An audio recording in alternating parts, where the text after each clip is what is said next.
I'm national correspondent Kayla Gaskins in Washington. The brutal murder of a Ukrainian refugee on a light rail train in Charlotte, North Carolina is raising questions about public safety and why the suspect, who had an extensive criminal history, was not behind bars.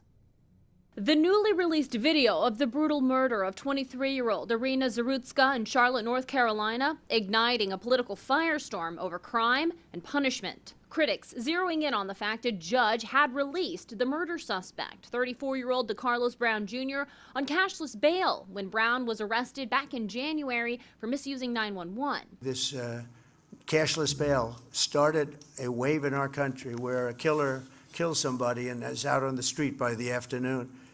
In many cases, going out and killing again. The cashless bail was granted to Brown despite the fact he had an extensive and violent record with at least 14 prior arrests and years spent in and out of prison. What initiatives like cashless bail say to the public is criminals are more important than crime victims. Transportation Secretary Sean Duffy laying blame on the Charlotte, North Carolina mayor and other public officials for failing to properly punish the suspect. Our public officials are put in place by we the voters.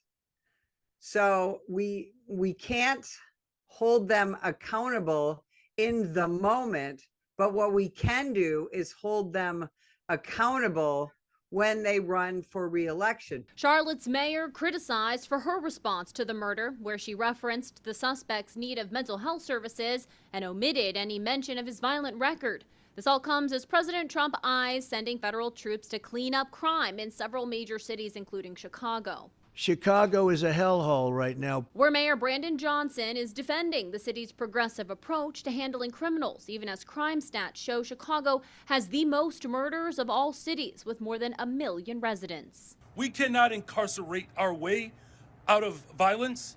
We've already tried that, and we've ended up with the largest prison population in the world without solving the problems of crime and violence. President Trump started the federal crime crackdown here in Washington, D.C., where the Democratic mayor has cooperated and crime has plummeted. D.C. now is being touted by the president as a success story and blueprint for future operations across the country. In Washington, I'm Kayla Gaskins.